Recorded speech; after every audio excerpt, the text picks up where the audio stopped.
All right. Here's hoping that this goes better this week than it did last week. Good morning, everybody. It is pretty overcast where I am this morning, and so I'm using this lamp in my studio to try and help light things up a little bit. It's not as bright as I would prefer, and that's kind of a bummer, but hopefully it gets us through today. And I am planning on hopefully using some of the money that I have received from my lovely patrons to buy a better lamp rig out for my desk, because especially now that we're moving from the end of summer into fall and winter, I think I will probably need one. Saxon climbs up on the sofa behind me and says, "Good morning." Don't you, Doodle? Yeah. And I am ready to start working. What I want to work on today is going to be the August map for my patrons. I really want to do a whole watercolor map this month. Normally I do black and white stuff, but I'm just feeling the desire to do some more colors. So I was thinking that I would settle down to work on that today. I have started the research stages for Lauren's stuff for her book. So I'm super excited about that. And once I'm done the stream today, I'll be moving on to working on some more work for her. Hey, Marna. Good morning. Hi, Max. How's it going?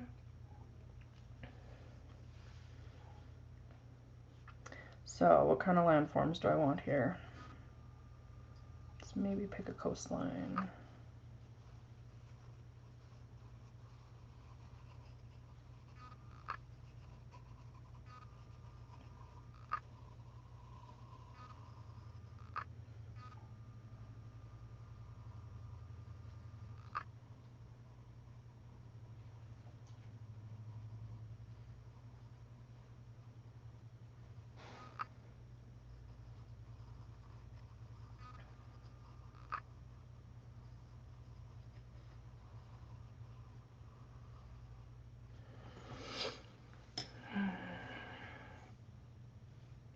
So I want to try something a little bit different with laying down my watercolor today.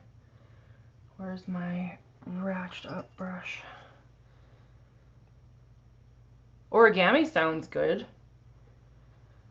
Well, I'm excited that he thinks I'm magic. At least somebody does. All right, have fun with your origami. I want to see pictures when you're done.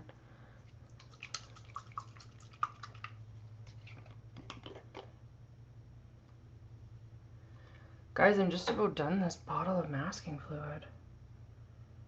Also, can we take a second to celebrate the fact that I got the stream up and running on the first try today? Because I feel like that's important. You're welcome, Max.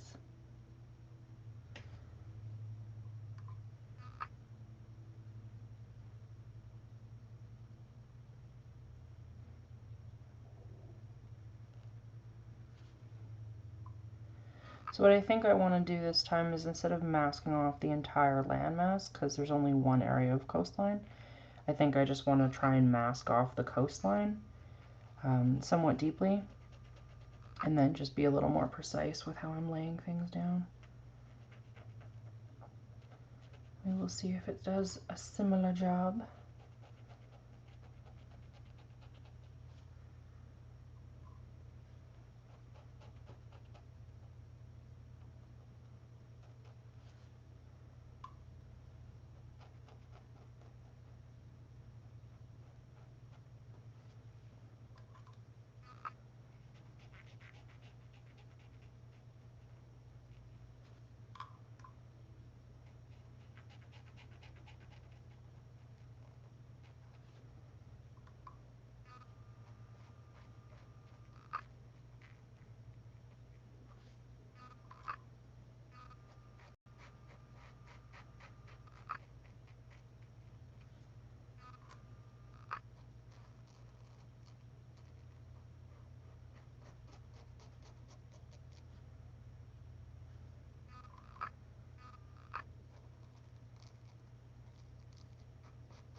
So what I'm doing down here is just a more developed river inlet, and then I will carry that through with my water and my pen work.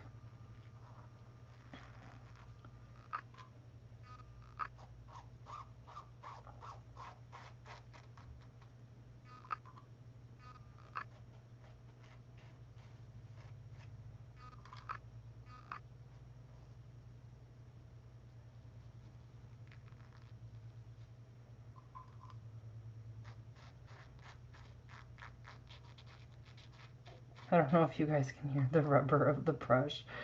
It's quite squeaky. It sounds almost like a cartoon.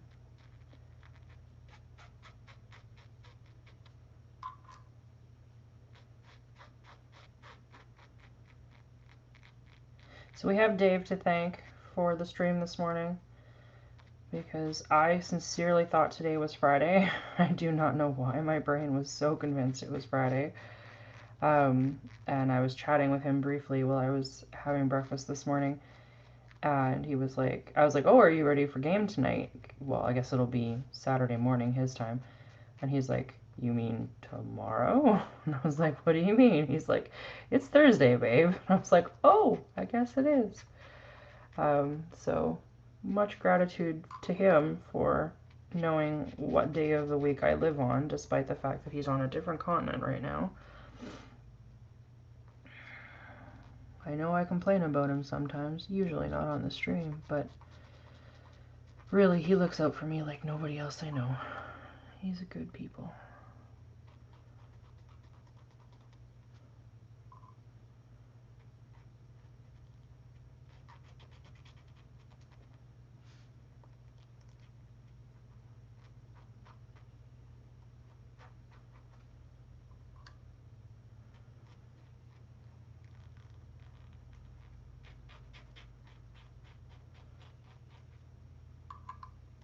Ah, well, I guess we suddenly have islands.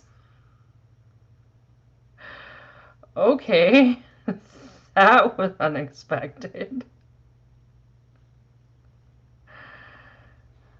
I feel like Myrna's gonna be like, I told you so, because I'm sure the fact that this happened has something to do with how I was storing my frisket. Well, alright, let's lean into the skid, as my friend Charles would say, and do that a few more times.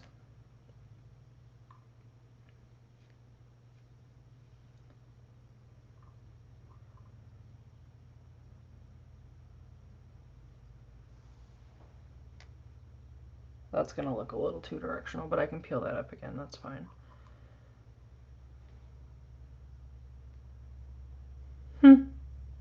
Well now.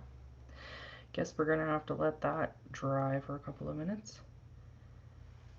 This should be fine, I think. Let's just extend that a little bit more.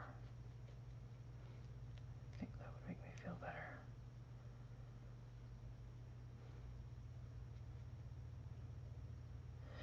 So the great thing about frisket is if you don't like where some of it lands, you can just wait until it's dry and peel it up again. So, please pardon me while I attempt to extract this brush from all of this goop. As much as I can, anyway. Yes, do use your most ratty and disgusting brushes for this, because they will never be the same again. I believe I've said that before, but in case anyone is new to watching me do this, the product I'm using is drawing gum, also goes by Liquid Frisket, also goes by Watercolor Mask. And if you're going to buy it, make sure you get the stuff that says it is removable. There are permanent Liquid Friskets, which, to be honest, I'm not really sure how they work, because I think the point of them is to be able to remove them later. But yeah, it will absolutely damage your brush. It's a sort of latex, and you will never get that brush back. So there are alternatives to brushes when you're using it. You can get wood-tipped drawing tools that look kind of like a flat calligraphy nib. I even have one of those right handy. This is a metal one, of course. This is a proper calligraphy nib. But you can get wood tools that look like this for putting down your frisket with, and you literally draw with it like a pen, just constantly dipping like you would if this was ink that you were working with. Or you can get a silicone paint shaper. I'm just trying to see if I have my brush roll anywhere near me so I can show it to you. Yes, I do. Just one second. If it's in here.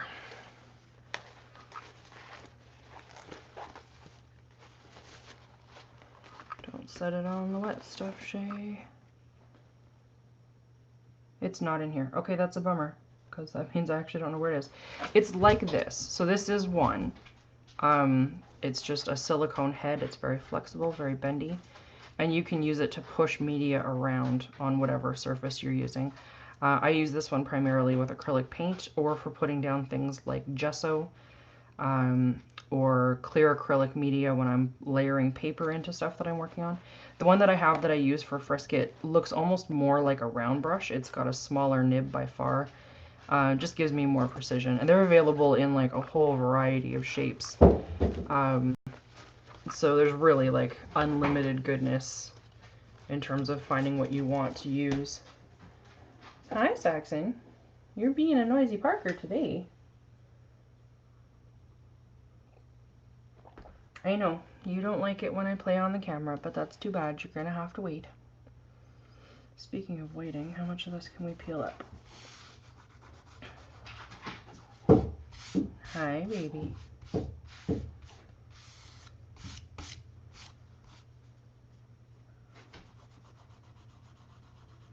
One of the things that I like about this frisket is that it has the blue colorant in it, and as you can see from the work I'm doing down here, it doesn't leave any residue. Like, there's no blue on my page once I've peeled this stuff up.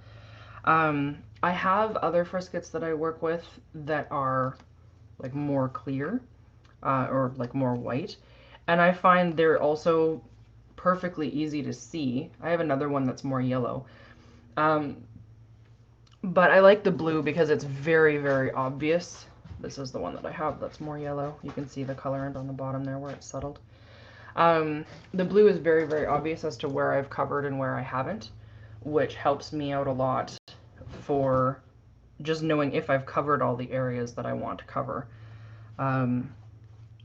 Because if I've missed a spot, sometimes that's really crucial information to have. So I don't know how easy it is to tell with the light reflecting, but I'm able to kind of assess how dry some of these dots are. They change color just slightly as they go. This looks creamy and more milky over here because that's still very wet, and then it becomes shiny as it's completely dry. So I can kind of look over it a little bit and go, okay, these ones are ready to peel up, these ones aren't. And I honestly think I'm going to end up taking a majority of these splatters back out. They weren't as fun as the accidental ones.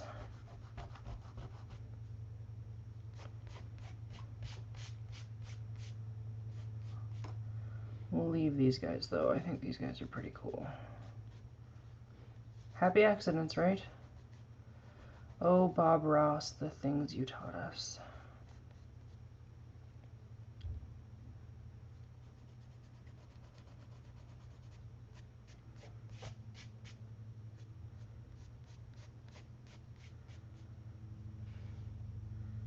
Okay, still more drying time here. Sorry, this part is probably not all that interesting, watching frisket dry. But it does dry very quickly, which is a benefit to working with it. It definitely does not take as long as it could. Actually, I think I'm gonna leave...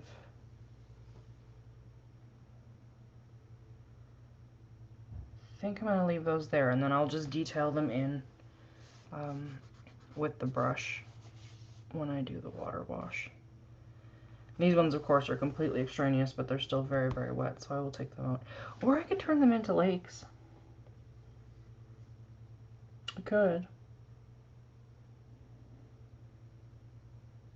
Yeah, maybe we'll do that.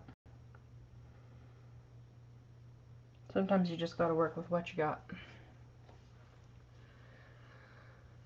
I'm going to take a moment to completely be excited about the fact that the stream got up and running the first time while this is drying. I am not a technologically literate person. It's kind of one of those things that's interesting for me because I want to eventually transition into digital media, and I realize that that's going to be an astonishing learning curve for me. But I think it will be a good one in the long run because of just the flexibility of the systems where you can enlarge things so you're not straining your eyes. You can get more detail because you can draw larger and then shrink it down. And of course, the ability to use layers or erase as you go without needing to start completely over the way you do when you work the way that I work. I think it would invite a culture of more experimentation. Like, what happens if I do this? Which I don't really get a lot of options for without completely redoing what it is that I'm working on. So it's kind of exciting to think of the possibilities that go along with that. Pardon me, coffee. But yeah, I've got a long way to go before I'm saved up as much as I would like to be for buying into a system such as that. Oh, this is neat. So this island right here I thought was a solid mass. There's actually a tiny little spot that didn't get covered by the frisket. So there's going to be like a lake on that island, which is fun. I dig that. There's going to be a little lake here too, because that's an area where the frisket didn't cover now that it's starting to dry out. And one of the things that I love about this method for doing coastlines is when you're laying it down, it gives you really irregular shapes because it's not a precise thing to lay down. You can make it more precise. You absolutely can. If you work with a fresh brush every time, if you're prepared to sacrifice every brush, you can get like beautiful precision with this stuff. That's not my style because I can't afford to be sacrificing a brush every single time. But that brings me to actually the question that Myrna just asked. These are a great solution for when you don't have the ability to sacrifice a brush each time. These are masking fluid pens. They're by Fine Line, which I think you can probably read on the camera. And what they are is they are an 18 and a 20 gauge needle attached to a dispenser for masking fluid. So what that looks like is like this. And it lays down gorgeous little lines that you can be very, very precise with. Yeah, I've used it. I did a spread in my former sketchbook, which I guess I can show you for a second because this is still drying. Just when I got it and was kind of trying things out. Bear with me while I find it here.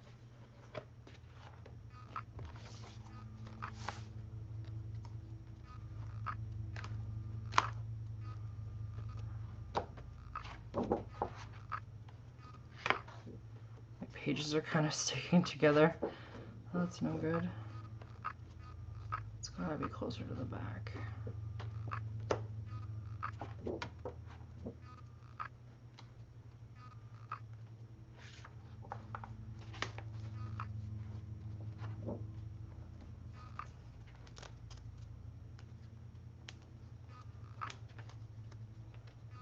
Could have sworn it was in this book. Maybe it's in the new book. Oh, I guess it's in the new book, which I have right here too.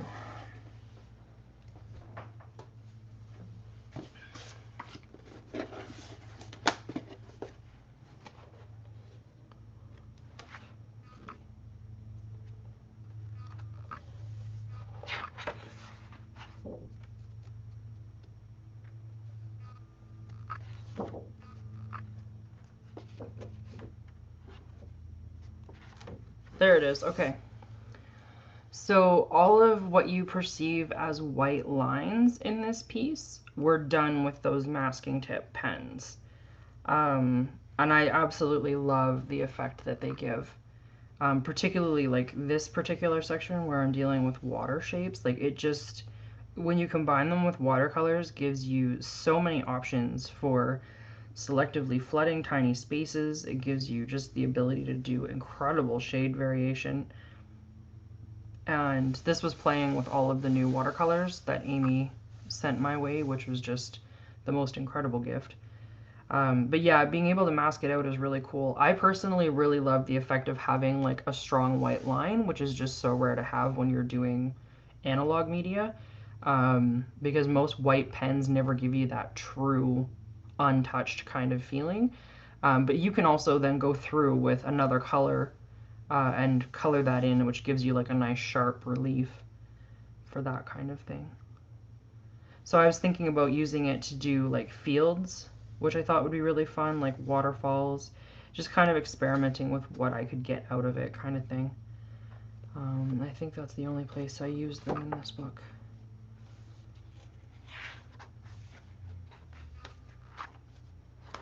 Yeah. I am not as far into this book as I would like to be. I should do some more work in here.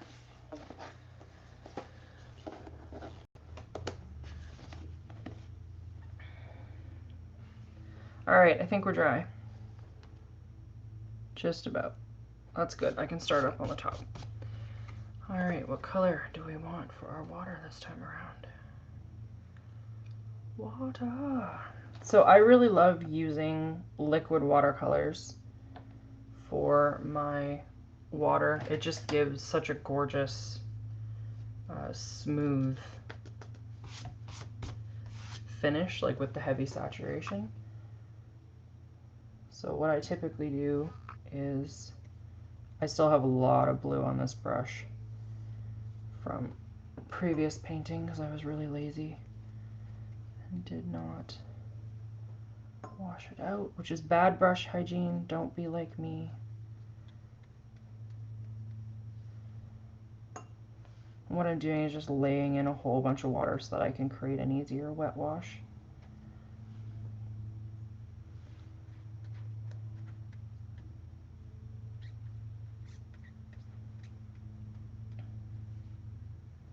And one of the happy side effects of this is that maybe my coastlines will be slightly different color than everything else. I don't know. We will try. It's actually really pretty the way that it is. Come on, color, open up. There we go.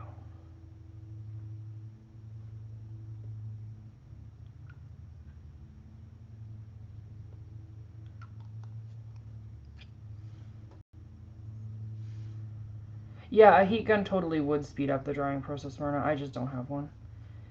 It's on the list of things that might be interesting for me to purchase eventually.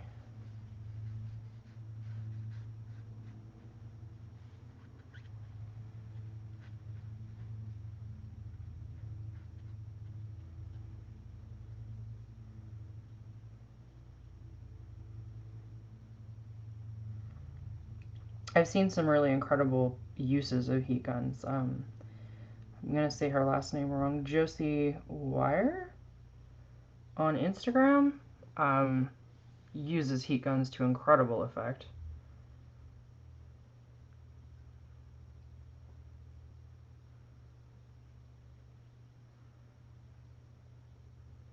All I'm doing here is trying to make my color a little more irregular.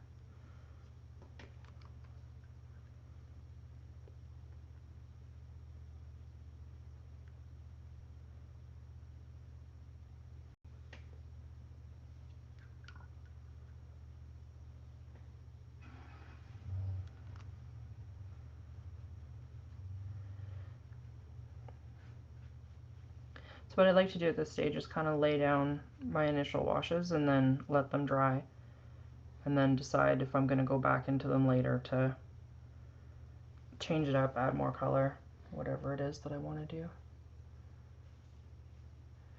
You know, I don't think it changes the consistency. I mean, don't quote me on it. I haven't worked with it yet. But I think you do have to be more careful about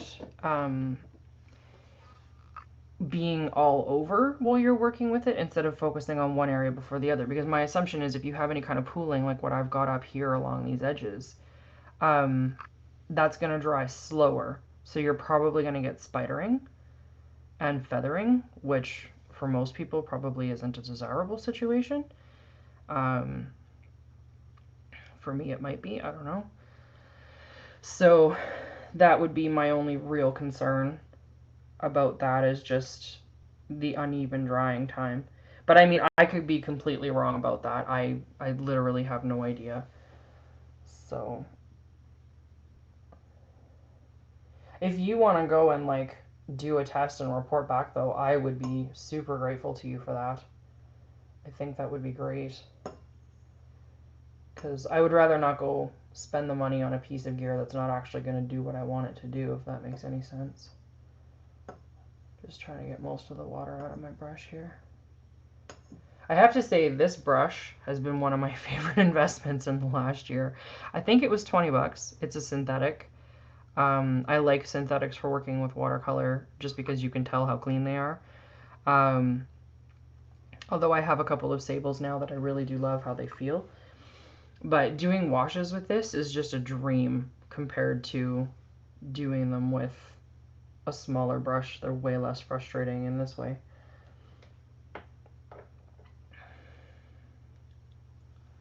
Yay for science. Please pardon me while I caffeinate a little bit more.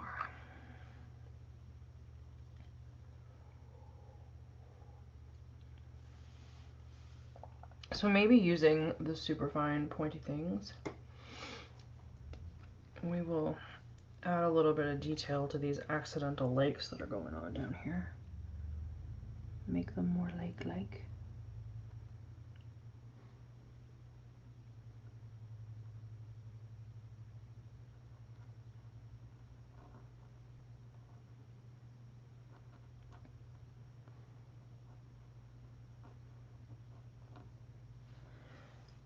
Oh, I didn't realize my light had gotten in there. Sorry, friends. Completely blocking things off. There we go. That's a little better. In theory, I can put whatever brand of liquid Frisket into these that I want to.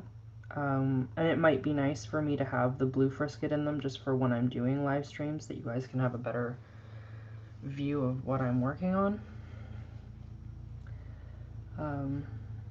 But in the meantime, I will just have to make do with what I've got.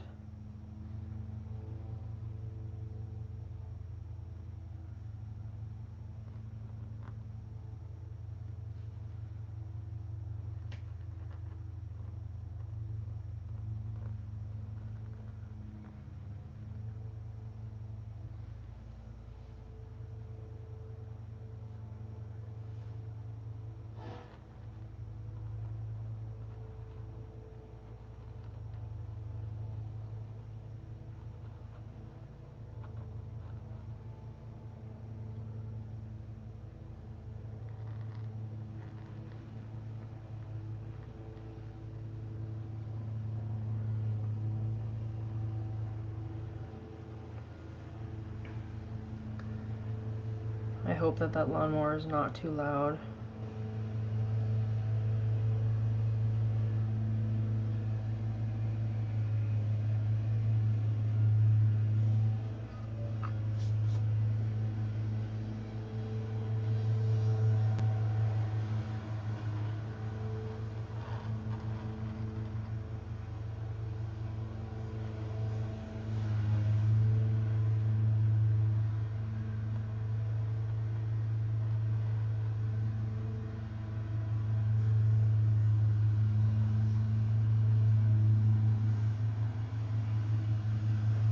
Hey Laura, how's it going?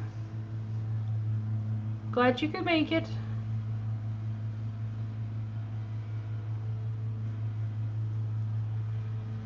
One of the things I love the most about these is it comes with another spike in the cap that matches the gauge of the needle. So when you thread them both together, it cleans the needle every time you put the cap on. So you're not stressing out about having gummed up this fine point that you're working with, which I like. Okay, good. I can handle nice white noises.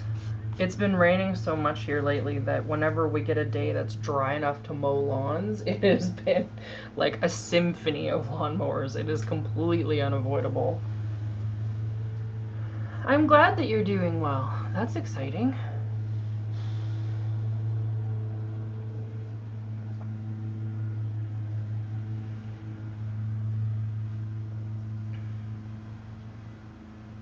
Alright, so I'm going to start thinking about where I want my geography. I was having a conversation with someone the other day about the fact that I did that dungeon map the other day, which I posted to Instagram. Well, I guess it wasn't really a dungeon, it was the first floor of a temple thing, and it was based on a challenge that my mapping group was doing. And I don't do map layouts like that very often. I have no experience with them. They're definitely out of my comfort zone. And I was saying that to somebody that, like, it was an interesting thing to do, but, like, I really don't know if it's my thing so much. So it was just interesting for me to kind of note my discomfort with that and kind of make sure that I'm aware of why I was having that trouble. And I think I should keep working on it. Nicole actually said that it's one of her favorite maps I've ever done, which really blew my mind. So I'm actually gonna mail it to her. It's like, here you go. If you love it, you can have it. I'll scan it and keep a copy for myself, but I'm not hell-bent on having the physical original. So, put some mountains over there. We'll maybe do some large hills over here.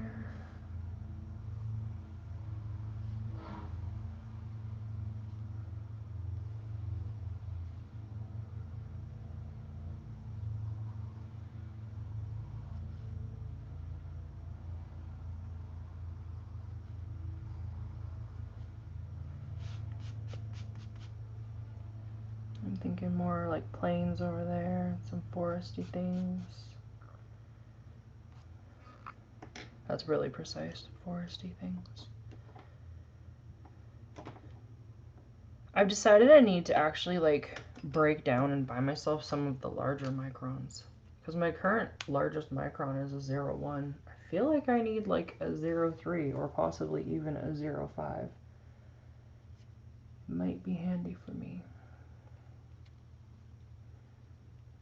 I think we'll start over here because things are still pretty wet over there. They're wet over here too, but not quite as bad.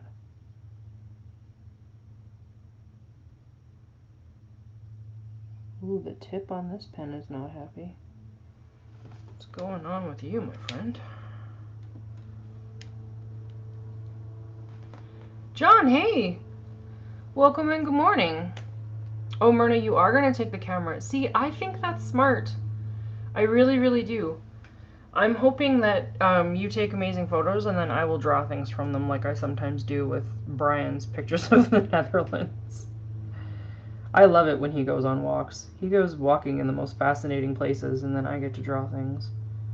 It's totally great.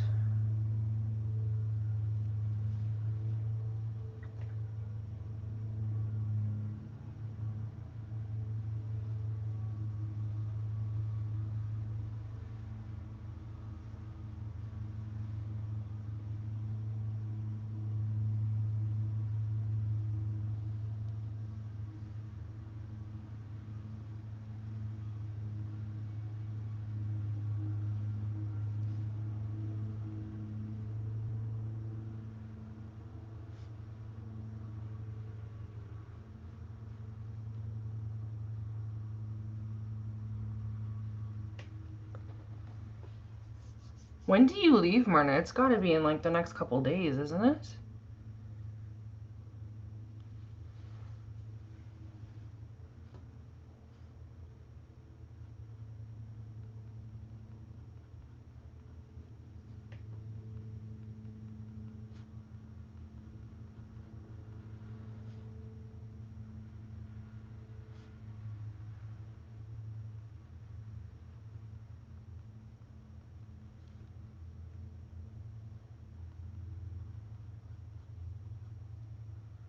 On Monday. That's so soon already. I'm so excited for you.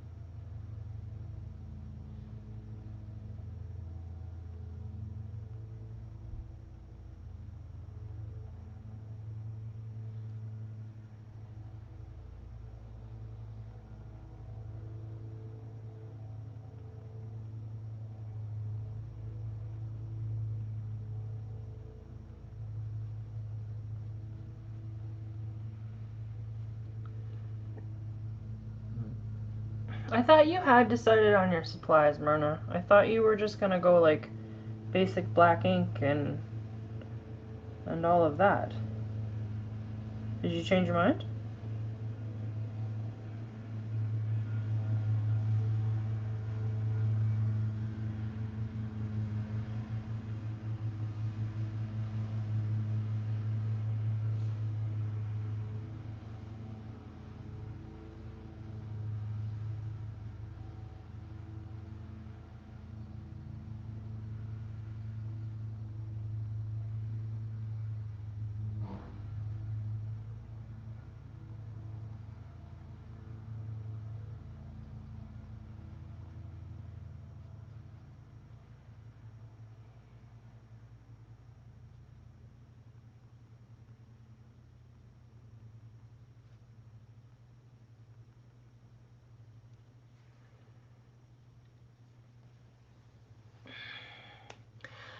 I really, really hope you get to travel at some point, Laura. Like, even just start putting $20 a month away towards it because eventually you will get there and you are gonna freaking love it. And the only reason I get to travel at all this year is because of Dave's job. Like, we are not in a financial position for us to do it on our own right now. Um, we maybe will be more after this tour because it's going to do a lot to help us out financially. But it's definitely something like I love to do, but it's not something that is accessible. I get that. Like, travel is a privilege for sure. It sometimes really bothers me that we kind of fetishize it in such a strong way in our society where it just kind of comes across as this thing that everyone is entitled to and has access to, because that's not true. Like, it's very much a privileged position. Um, so I'm trying to be super aware of that. That said, I am not going to complain. I am so excited to be able to go and see things. I'm hopefully going to be able to see Renault while I'm over there. I haven't seen him in 6 years, so that would be super nice. And just, yeah, kind of doing what I can to max out my enjoyment of the experience, because I understand that it's not something I may have a lot of access to. So, I'm going to have a good time with it. A very good time with it, hopefully.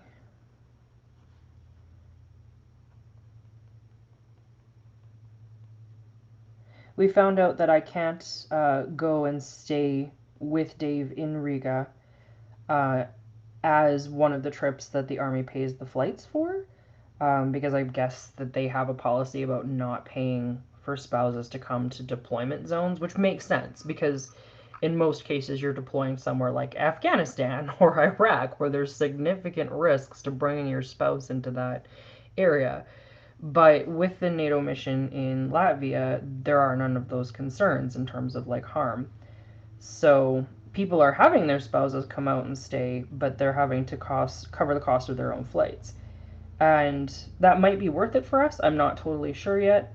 We're going to have to kind of look into it farther. But it's also kind of like how much time can I afford to be away from my dog and like all of that stuff too. Because it would be nice to just travel for the whole year, but that's not really a practical option.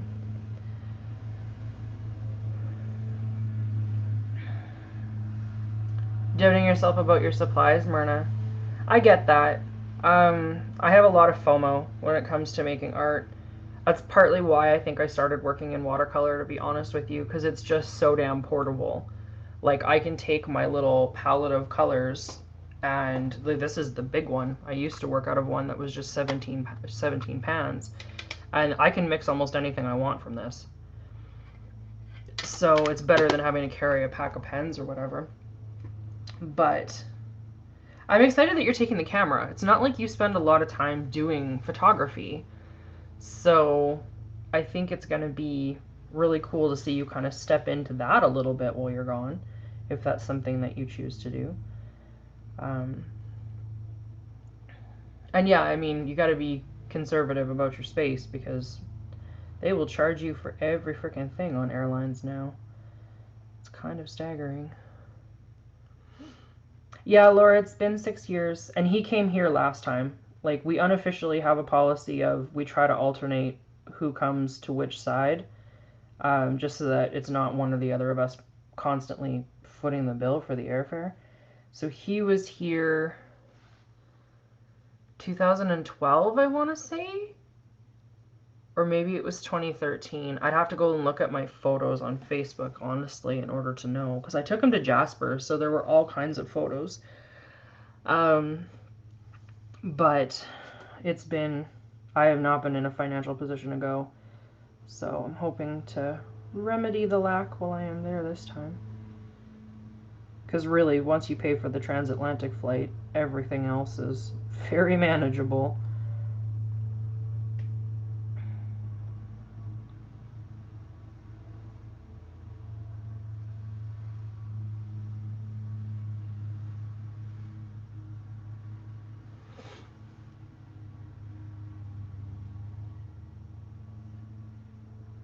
Yeah, I hear you about the mood, Myrna.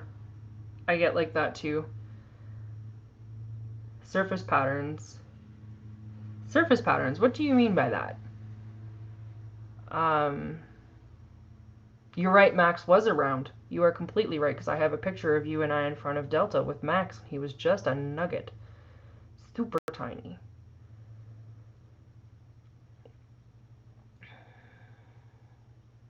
You definitely deserve a medal for that. That's intense.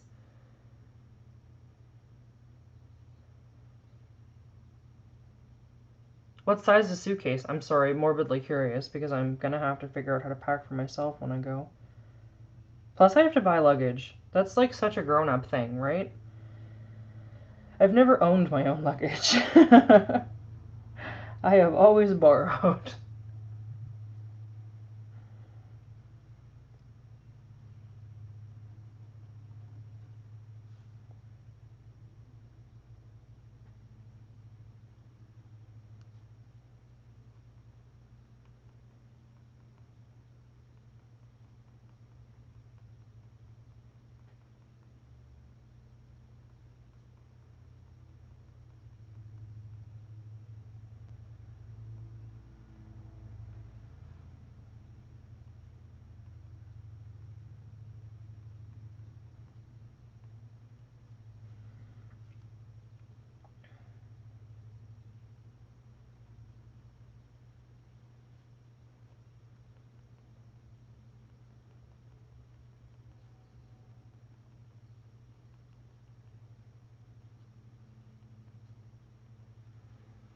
What you measure? I love you.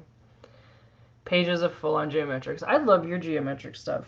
I really, really do. I also do stand by my assertion that you should be doing some blind contour landscapes while you're over there.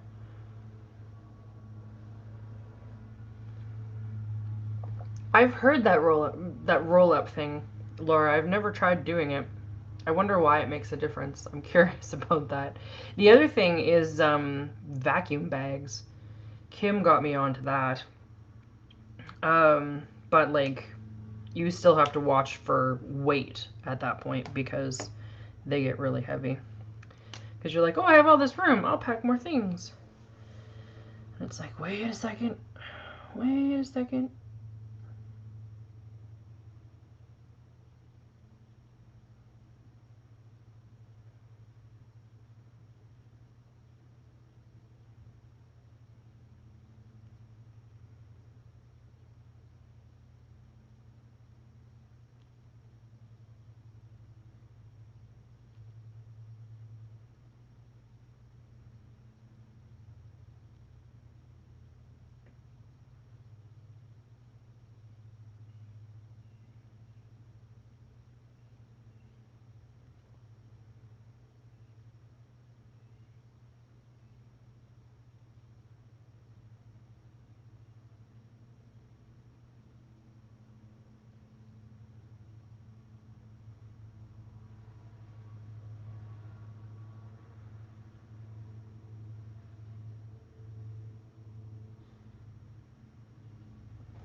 assuming that is inches. That's the only logical way that makes sense.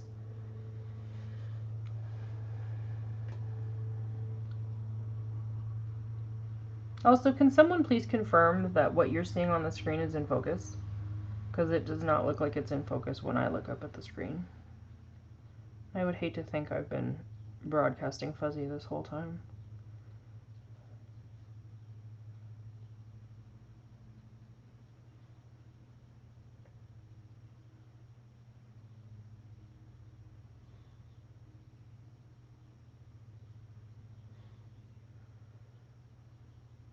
That's pretty amazing, babe. You should be proud. That is some high-class adulting right there. Oh, good. Thank you. Appreciate the confirmation.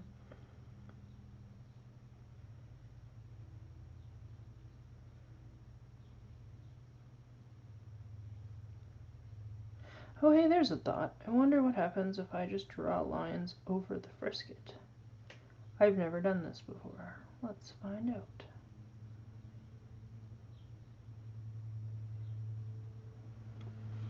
That might be interesting.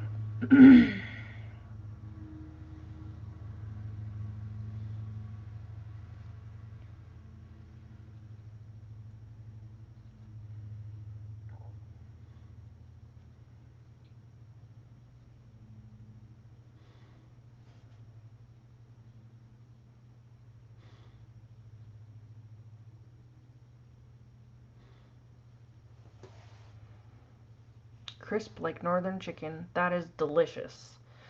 Hello, coworker. If this is the same coworker from a couple of weeks ago, hi. I feel bad that I'm calling you coworker and not a name. I am working on a map for my Patreon for this month. I have a small and devoted Patreon following, and every month I put out a hand-drawn map just for them. And I'm trying to get better about doing that map earlier in the month, because I have a terrible habit of prioritizing other things and then having to frantically put one together right at the end of the month. This whole learning how to manage workflow is a challenge. Like Myrna was saying about her creativity being mood dependent, I sometimes feel like working on a particular project as opposed to another one, and that can create some time management issues.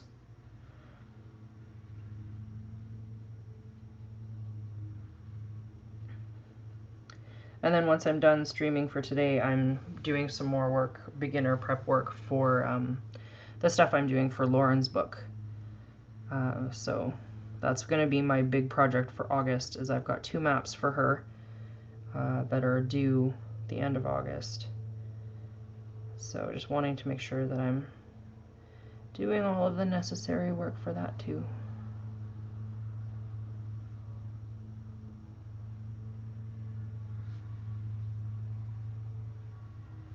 Justina, cool. Hi, Justina.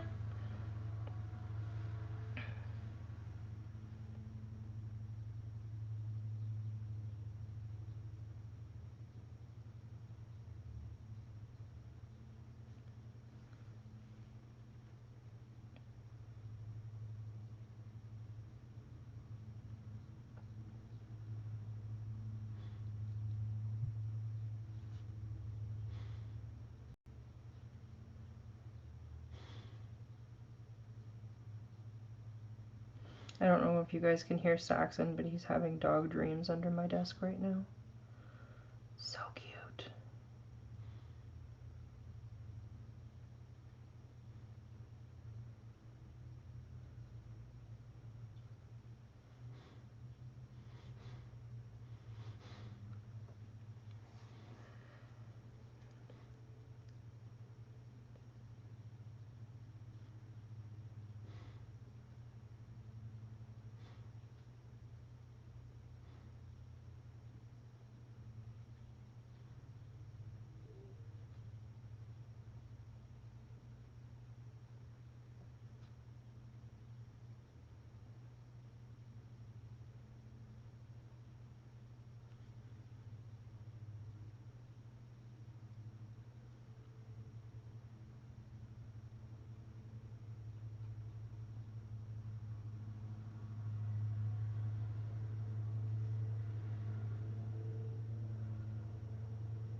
have to say, one of my favorite things has been learning this combination of tree style and the brush pen. Like, I just love how dynamic the lines are. It's so good. It's just like, yeah, that's so satisfying. Saxon is okay. He has been really, really gut sick since Dave left. I don't know if it's related to Dave going or not, but it has been a little bit vexing in terms of taking good care of him. Um, I'm kind of holding out for payday so I can take him to the vet and just double check that there's nothing seriously wrong. I'm hoping that it's just he somehow ate something in the yard or whatever that he shouldn't have had. Normally, I would say that couldn't have happened, but I discovered that someone was throwing cooked beef rib bones over my fence at one point, because we never cook ribs because I have a hard time eating meat off the bone. And he had one in the middle of the night and was just laying on the grass chewing on it. It was like, no, no, you may not have that. So I'm hoping that that's all that it is, but it's persisted now for, I don't know, more than a week. So I just have some concerns. Kind of want to make sure that it's nothing more serious. But other than that, he's super happy, wants to play all the time. He doesn't seem like emotionally distressed that Dave is gone. He's not like pining or looking out the window waiting for Dave to get back or anything like that. I was talking about this with Gary a little bit yesterday, and it would have been, I think, a very, very different story if I had left for a year because he's far more bonded to me than he is to Dave. But I'm still, I guess, if this gut thing is him missing Dave and there's no other personality signs, then I don't know how soon it will resolve. But otherwise, he seems perfectly fine. Wants to play, wants to cuddle.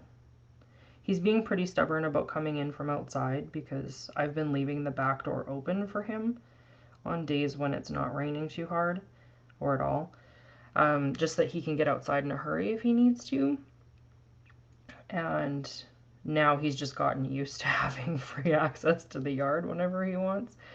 So perhaps he's a little bit spoiled now. He definitely has been making a bigger fuss about coming in when he doesn't want to come in, so we're working on that again. But all in all, I'd say he's okay. Pretty good. I'm really glad that we have him. I think that this year would be a very different year for me if I didn't have something alive that was a non-plant in my house keeping me company while I was dealing with all of this. So, hooray for that. Dave really wants us to get another dog. He thinks that dogs are better when there are two of them at least, because they can kind of entertain each other. I mean, I've heard that theory with kids too, but I don't know if I believe it. I don't think we have room for a second dog right now, particularly because Dave would want another large breed and so would I. And we are not in a really big space. We have a really decent sized yard, but we can't guarantee where we would end up next would have also a very good yard. So, I don't know. I feel skeptical about taking that commitment on. So, yeah, that's how I got the bird in here. For sure.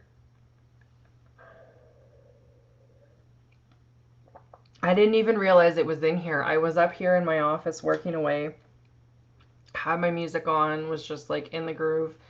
And I look up, and on the outside of my door frame, I see this fluttering. And I was like, that's weird. Like, it's way too early in the day for bats. Because that's what I thought the movement was at first. And then it came in here, and it was a chickadee. And for those of you who have seen pictures of my studio, I have a giant branch in my window that I hauled in from outside and decorated with some Christmas lights. And it immediately went to the branch and was like, oh, this is perfect. This will do. And then started trying to get out the window. Of course it can't because it's glass, not permeable membrane. So we kind of did a do-si-do around the room while I got the screen out of the window and opened the window up. And then eventually it figured out it needed to go down in order to get out. And once it did that, it was gone, no problem. But it was really quite something just watching it. Like, I watch birds a lot more now because the neighbors have a bunch of bird feeders in the yard. So we're constantly seeing birds, and there's quite a diversity here. Like, we get hummingbirds, which really surprised me. I did not think that they would come this far north. Um, and there's some red-belly sapsucker woodpeckers around. They don't often come to the feeders, but sometimes they do. And I'm just learning more about them because I'm seeing them more. But I've never really like watched movement of them from as close up as what I was able to watch these chickadees, and man, that was really special. I enjoyed that quite a bit. I felt bad for him though because he was like, "Let me out," and I'm like, "I'm trying. I swear I'm trying." So I'm sure the branch made him feel like perhaps a little less anxious because at least here's this tree thing that makes sense in a chickadee brain. Although I'm making some pretty powerful assumptions about what a chickadee brain thinks about. If I were to anthropomorphize a chickadee brain, I would assume that that would be important. Man, I wish I could talk to animals someday. Like, that's a superpower I would love to have.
It took me a minute to clue into what you meant, Myrna. Sorry. I got in the zone of the drawing and was like lost. Yeah, they might be. I've seen enough cartoons to think that's the thing. I sometimes wonder if Saxon's dominant thought wouldn't just be der, because sometimes he is beautiful, but really not all that smart. So it's just like, okay, you goof. What are you doing?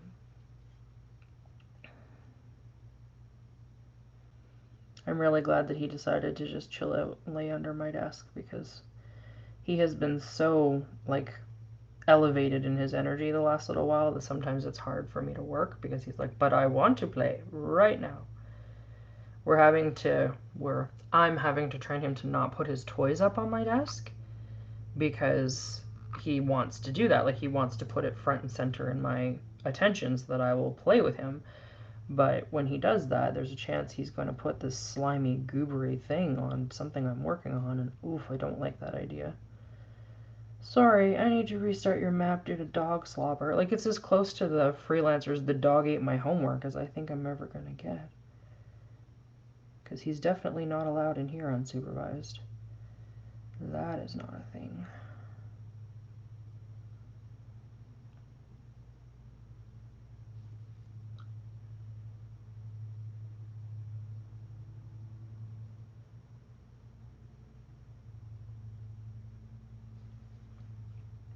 Not that he's ever gone after my art supplies, though, to be fair. He has been very, very good that way.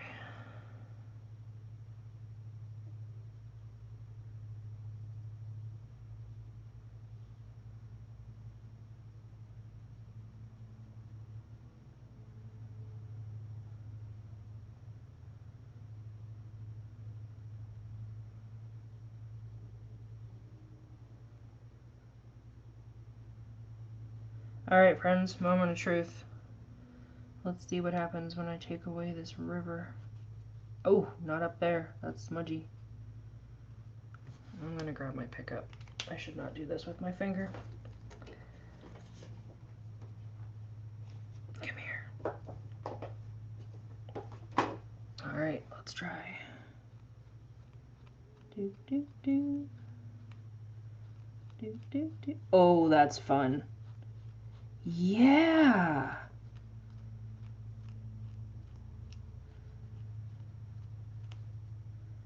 Oh, I dig that. I dig that so hard. Come here, come here, come here. Come here, come here, come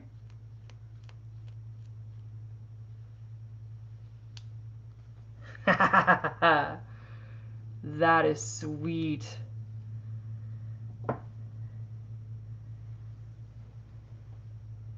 Neat. Neat, neat, neat, neat. I dig that. I dig that a lot. Sorry, victory moment. The kittens have learned to climb. Oh my god, do you have kittens everywhere now? Like, everywhere?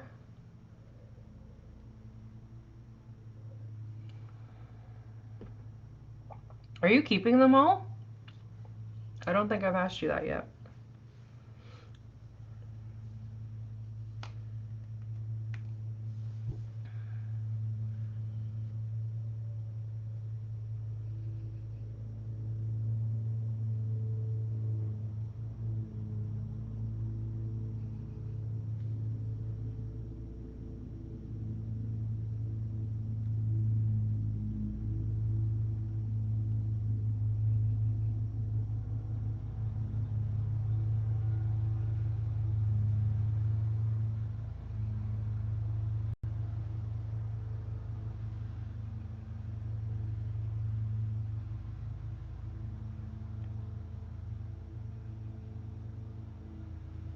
I had a lovely YouTube comment from somebody the other day who found the videos, like, recently.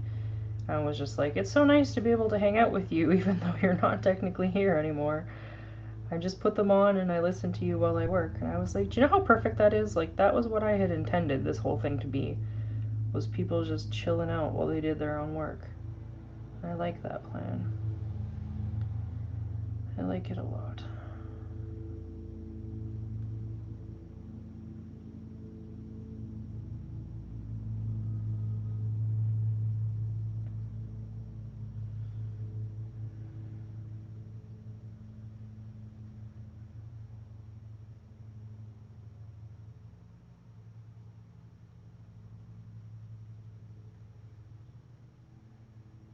Just one? Yeah, litter training. That's smart. How old are they now? Like 4 weeks?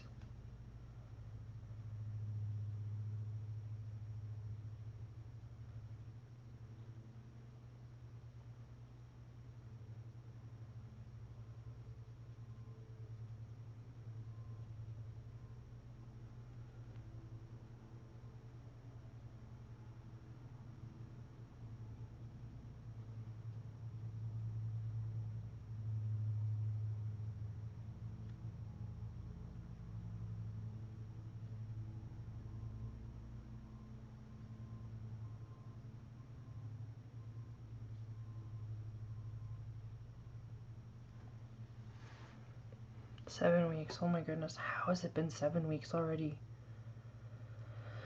Oh man. I don't track time well. This is apparently actually a symptom of some of the mental health stuff I've got going on. And it normally doesn't feel like too much of a problem as long as like stuff is getting done on the day to day. But every now and then somebody will be like, yeah, my kid is 16. And I'll be like, when did that happen? Like, in theory, I knew this, but I don't think I actually knew this.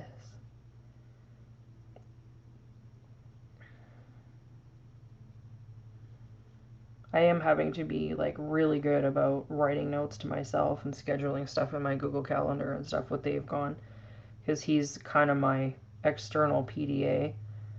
He tracks the schedule for the stuff that we really need to be doing in terms of, like, the base and whatever. But I have way fewer of those commitments with him not here. So that's a relief. I don't have to go out and do whatever if I don't want to. So.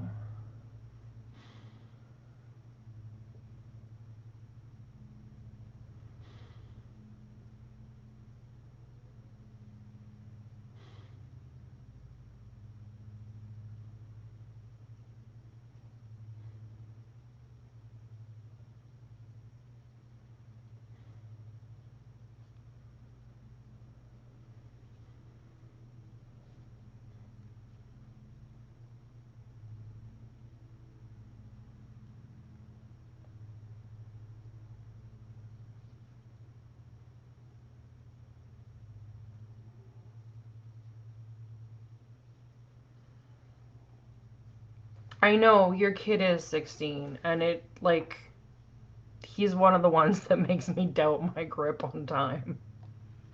It's like, what? No. Quit growing so fast. On the same time, like, keep growing because you're fucking cool. Oops, sorry. I guess I probably shouldn't swear. But it's one of those things.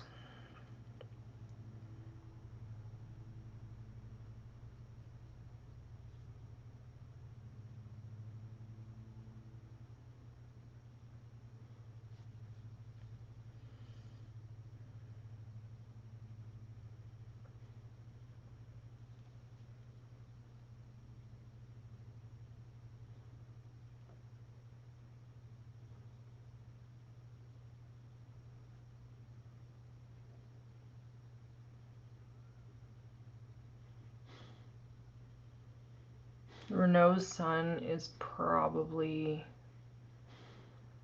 let's see, he was 2 when I was there in 2005, so he would have been born in 2003. So he's like 16 as well now? Maybe he wasn't 2, because you and him did not have kids the same year, I don't think. Anyway, mind blown. Children with the growing and the what now? Where is he thinking of going for school, and what does he want to do?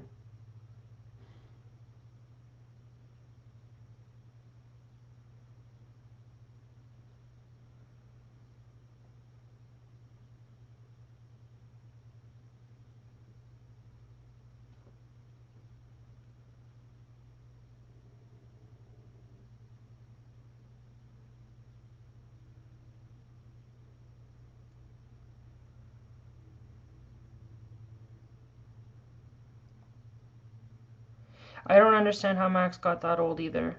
And like, I see Max the most out of all of my friends' kids. And every time I look at him, I'm like, wait, what?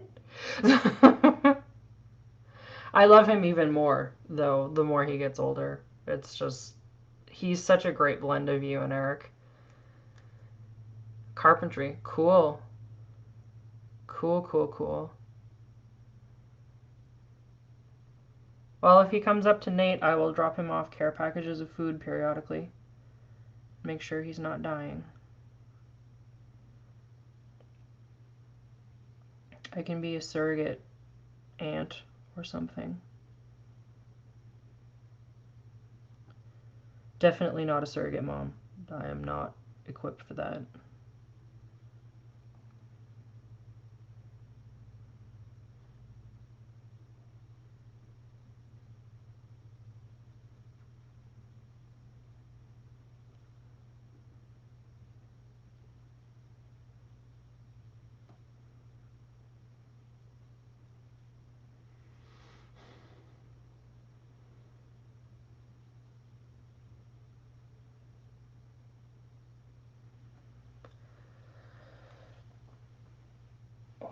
I love that you got him into so many different activities. That's something that I wish that I had had more of an option for when I was a kid. I really do. I think that would have been cool for me. The town we were in really did not lend itself for that kind of thing, but still would have been neat.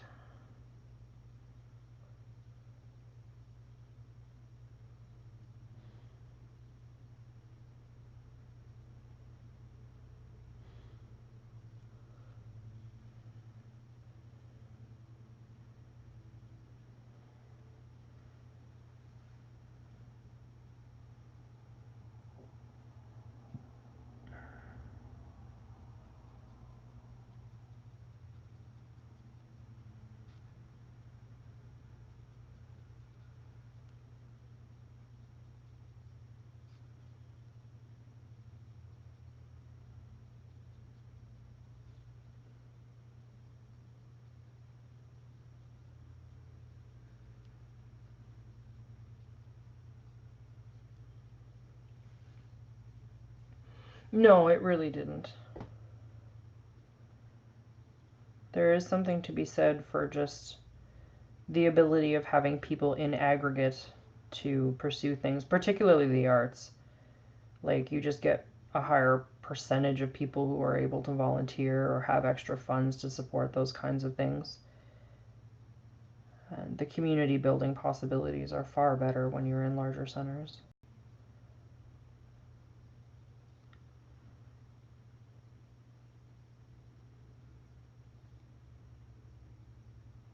When I was down in San Diego, I was down there a few years ago for an academic conference, and there's this gorgeous little arts collective, pseudo market. I don't even really know how to describe it. Down by their Space and Science Center, towards the zoo. I went walking over because I really wanted to go to the zoo while I was down there, and found it quite by accident.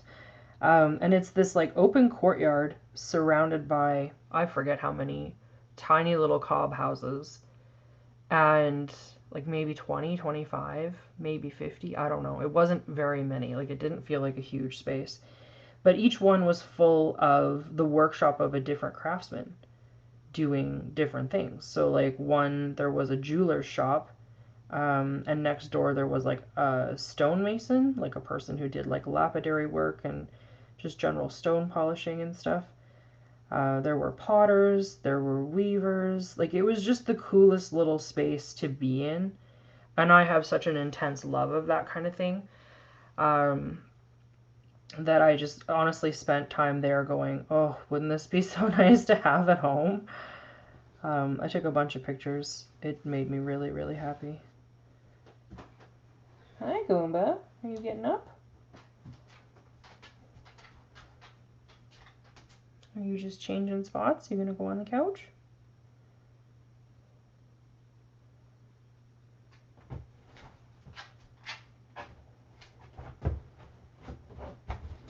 That's a good boy.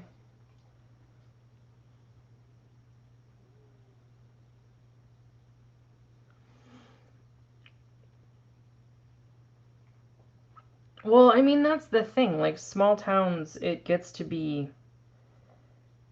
really intense with how much course load and extracurricular you're expected to carry, because there's just not a ton of teachers, right? Although from everything that I'm hearing from people that are teaching in Edmonton now, it's the same kind of deal. Well, even in Regina, my friend Dale was saying that there's just becoming more and more expectation for teachers to take on like extracurricular groups and stuff like that, because they're just becoming understaffed. And I don't know. I don't understand how we keep a solidly functioning society if we don't fund our education. But that is a particularly large soapbox of mine.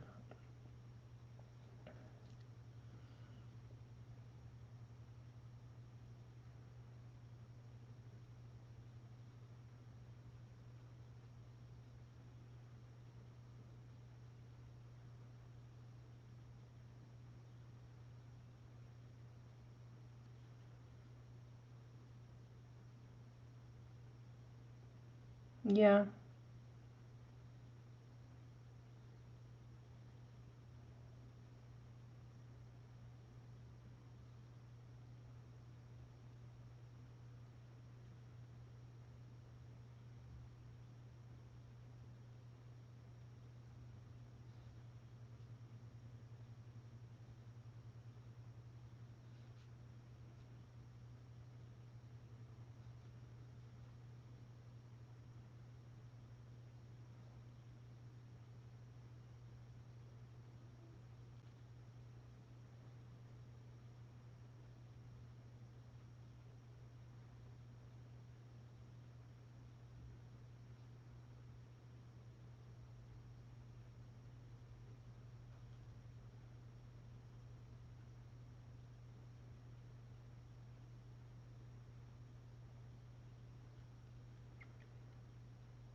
Yeah, I love that they're playing D&D now.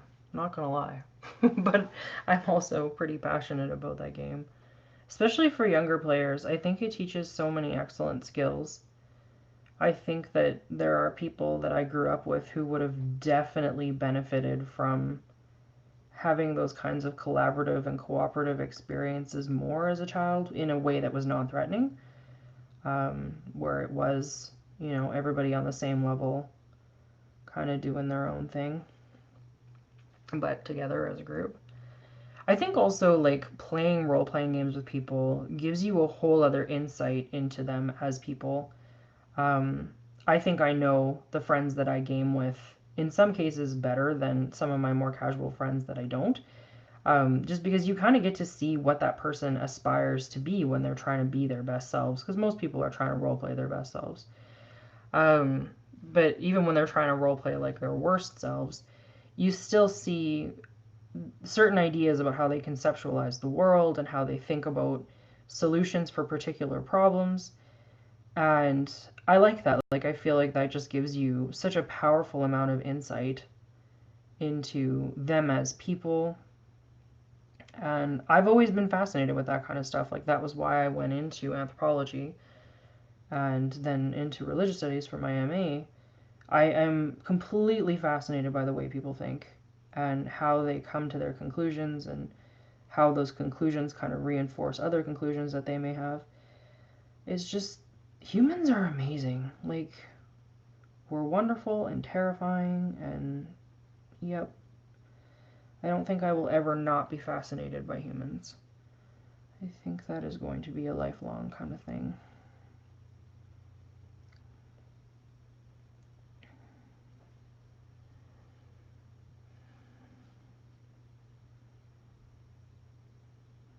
My friend Cass had at one point gotten a note from her daughter's school saying that they were going to be starting a D&D club, and her daughter was thinking about playing, and I have no idea like if that's gone through or what her daughter thought about it, but I thought it would be a really good thing for her at the time.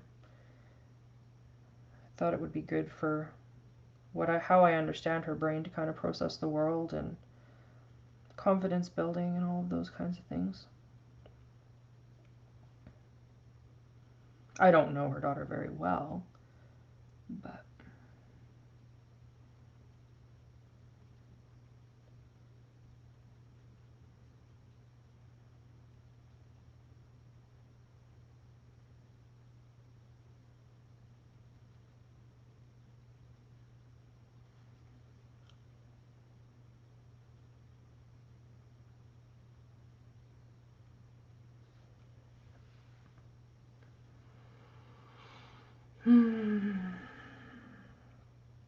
oh my goodness, you guys, it's almost 11. That's exciting.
I think I'm gonna give it 5 more minutes and then I'm probably gonna sign off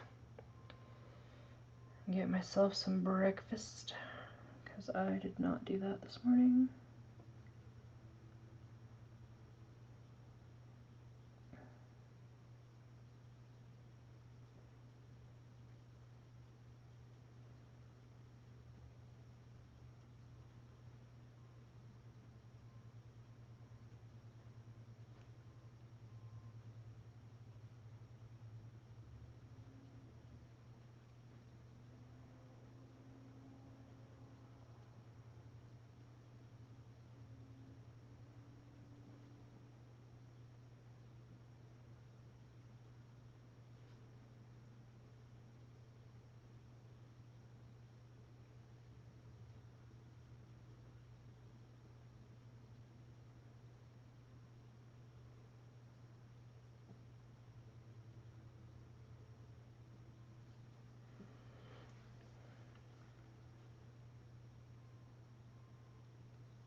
Alright, I'm going to peel up this water system before I go and maybe put a little bit more of this up here first. Edge in the side of this river.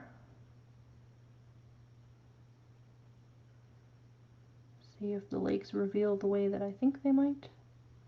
Here's hoping. Alright.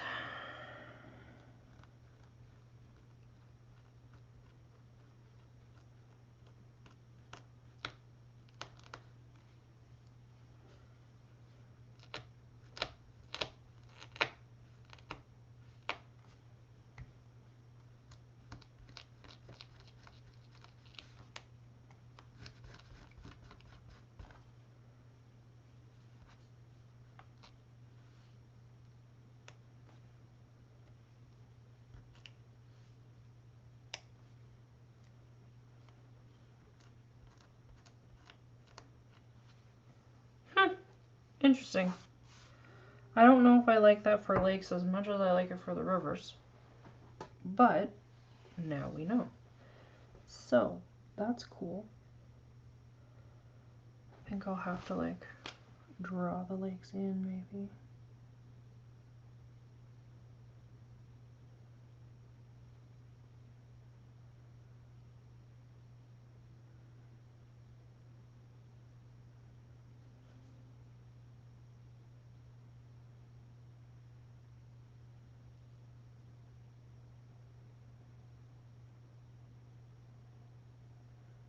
Just give them a slightly more defined shape.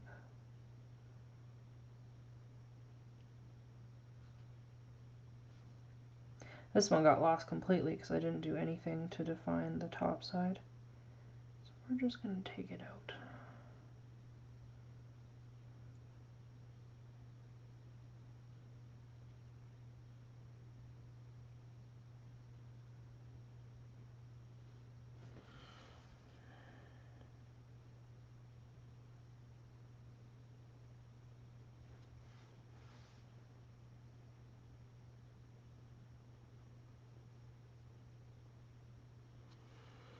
Alright. Very cool. I think I am going to go for today. Thank you very much for hanging out. It was very good to spend time with you. And hopefully we can do it again next week. I hope you guys have a great day. Laura and Justina, thanks for hanging out. Myrna, I think you're the other one who's still here. So thanks, babe. And I'll catch you guys later. Take it easy.